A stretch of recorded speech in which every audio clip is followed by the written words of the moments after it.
Hello, everyone. It's Brad Jones with the Shannon Jones team at Keller Williams Realty, and here with Phil Atwan with Exchange Resources, and wanted to go through a little bit about 1031 exchanges, kind of a rough overview, if you will.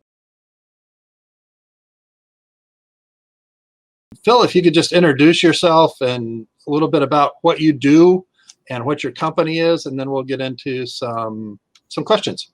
Thanks, Brett. I'm Phil Atwan with Exchange Resources. I specialize in the 1031 tax-deferred exchange. We do this nationally. My clients are all over the country. We open lots of exchanges every day all over the U.S. I speak at about 150 seminars to the real estate community, to the escrow community, to the CPA community, and to the bar. Not this one, but the ones who think they legally know something about real estate. Okay. And we give them continuing education in that area. And that's what I spend most of my time doing. There are three reasons why investors buy investment real estate: income, appreciation, and tax write-offs. Though that's the motivating drive. What happens when properties begin to appreciate over time? If you've had your property for 7, 10, 12, 15 years, it's worth more than what you paid for it. That equity grows. But the question is, what is that equity producing in terms of return when you consider the rent you're collecting versus the expenses on the property? The answer is it gives you what they call a rate of return. The higher the equity goes, the lower your actual rate of return is, because a lower equity could still charge the same amount of rent for the identical property on the same street. So what many investors do, they re-leverage the equity to have more front doors that are going to pay them rent on a monthly basis. And when appreciation happens, now they're appreciating with multiple doors or multiple properties instead of just being equity heavy in one. And then ultimately, you have more appreciation because you've got more properties to inflate with. You have more doors that are paying you rent, and you have more doors that are actually giving you additional depreciation. What the 1031 exchange allows you to do is to sell the property to re-leverage the equity and not pay the capital gains tax. Because every time you sell a piece of property today, and we know in the future, we can talk about that a little later, with the new incoming administration, they want even more taxes on the rent that you collect. They want to raise that. You also have to pay the healthcare program when you sell a piece of property, an additional tax. You have to pay the federal government of what they call a recapture depreciation tax. So whether you took the tax write-off or not, they still charge you a tax when you sell the property for the allowable depreciation. And then lastly, the state of California, which is talking about 3% increase in income tax. They're going from a high of 13.3 all the way up to approximately 16%. And they're on the verge of approving that and making it retroactive to January 1st of this year, 2020. So, those are huge numbers that an investor has to pay. The exchange allows you to literally defer all that capital gains tax, all the state taxes, to buy better properties that allow you to re-leverage for income, appreciation, and tax write-offs. And that's what it's all about. It's kind of an IRS name. If you go to the irs.gov and look into the website regarding the 1031 exchange, they're going to require that you use a qualified intermediary. On the street, we call it accommodator. Some people call it facilitators, straw people. There's 101 names, that they call us. But the bottom line is it's all the same thing. It's a company that's set up to, number one, do the documents while you're in escrow, to take the first step of completing the exchange. Second thing, Brad, we hold the funds in between escrow because the client is not allowed to touch the funds or it becomes taxable. And number three, we handle the acquisition with the new replacement property escrow. We set up the documents there, and then we wire all the money into the acquisition. I think the first thing they need to take is talk with you or Shannon. I mean, the bottom line is you need an experienced real estate agent who has an understanding on how the 1031 exchange works how to bring in the right people who know how to facilitate it and can do this nationally, that can offer them security for their funds in between escrow so their money's protected, and ultimately put everything right where we have an internal legal department. We would actually speak with their tax people if they need some help in this area. It's our pleasure to do that. It's all included in the fee. That's an excellent resource for people to take advantage of. There are three basic types. Oh, excuse me. Go ahead. No, good. That's why. There are three basic types of ways of doing this. Number one is to close the sale and the purchase on a concurrent or simultaneous basis. Most people don't do that. The second one is which most people do choose. Is called a delayed exchange, and you were just alluding to it. Once the sale closes, you have 180 days, which is a little less than 6 months, to close escrow on whatever you want to buy, as long as it's investment real estate anywhere in the country. Number two, the first 45 days are deemed to name the qualified properties or the pool of properties you're going to acquire from. You can have up to 3 properties on that list. You can buy any one of the 3, 2 of the 3, or all 3 if you want to diversify and go into different properties in different places. But the bottom line is you have the first 45 days to finalize that after the sale closes. You know what that tells me, Brad? What's that? It tells me that, number one, I should be looking for replacement property before I even, or at least by the time I list the property, no later than that. Why? Because the key to the exchange isn't really selling. It's what I'm going to exchange into that's going to be better for me and for my future income and appreciation and tax write-offs. So I want to know what the market looks like by spending time. You know, they teach a bank teller to recognize a counterfeit from the real thing by having them not looking at the money, but actually touching it. And the more they touch the real thing, they can spot a counterfeit just by virtue of the fact that it feels different. The same is kind of true if you think about it. The more you're familiar with the marketplace, the more they talk to people like you who understand what the marketplace looks like and what might be different ways to increase their cap rates, to increase their income, then now they can look at what's available, what types of properties are more suited to their lifestyle and what they want to go into, and then be able to accept an offer, be making offers on new properties, and not worry about the 45 days to identify.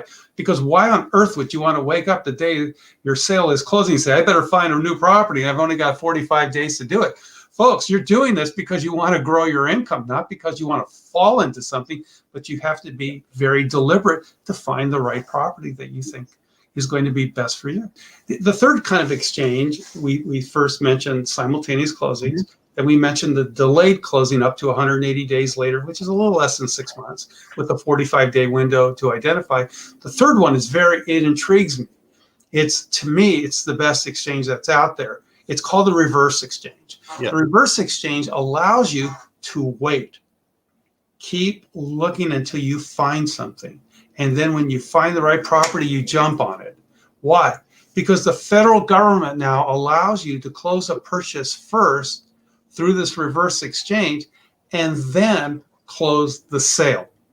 As with any exchange, the qualified intermediary has to be involved in every single escrow, the purchase escrow and the sale escrow, or escrows, because it could be plural. So the bottom line is that through us, we can acquire and they would fund, either they would have a swing loan or bridge loan, a line of credit, hard money, whatever, some kind of fund, or pay all cash for the right property at the right location at the right price, and then close the sale up to 180 days later. You can literally do it backwards. That takes the sweat out of it. In a market like this, it's easy to sell, but it's consequently you become a buyer and it's harder to find the replacement properties. That's why a lot of investors enjoy the reverse exchange. It costs more, but my big question is, how much is your real estate worth?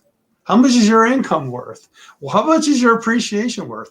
Don't you want to go into the right property, make sure you've got the right one? And if you find the right one, then do the reverse exchange. If not, go with the delayed method. Delayed will cost you less money, but the reverse, you can't let the opportunity go by, or you really, that's the big fish that got away kind of story. So you want to make sure you get the right property. I just got off a call a few minutes ago where the client needs to pay off some credit cards or bills or in their particular situation, and they were wondering, is there any way I can keep 40 or 45 or $50,000 and still do the 1031 exchange? And the answer is yes. And you said it's called a partial exchange. That's when you let us know how much you're going to need to keep, so we can set up the exchange for the entire sale except the portion of cash that you need. And then you will pay taxes on the money you keep, which is fair, but the rest of your burden is tax deferred on the sale of that property, which is great.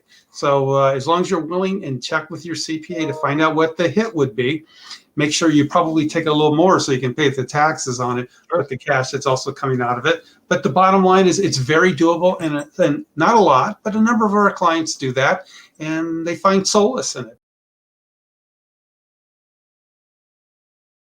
Your principal residence, your second home, your vacation home, or your business. Basically, the property that the business is in does qualify. It's the business itself, the goodwill of the business, the inventory of the business, the equipment of the business. That does not. So if I have all this stuff in a restaurant and I own the building, I could do an exchange on the building, but not on the actual business itself. Okay.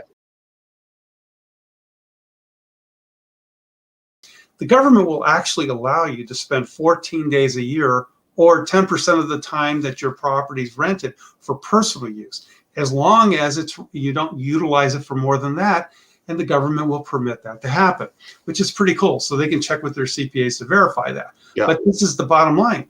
It can't be your retreat home in the mountains or at the beach or in the desert. It has to be shown on your tax return as an investment. You know, most people don't know this, Brad, but people self-incriminate themselves by filling out a tax return. And when they don't show that there's income on the property and they're not depreciating it, that means it's not an investment property. That means it's a second home. Well, pretty much they put you in the electric chair. No, I'm just kidding. No, but to some that feels that way. You go back and pay the taxes. That's just all there is. There's no fines. There's no penalties. You did the best you could. You just couldn't make it happen, and you didn't want to buy the wrong property.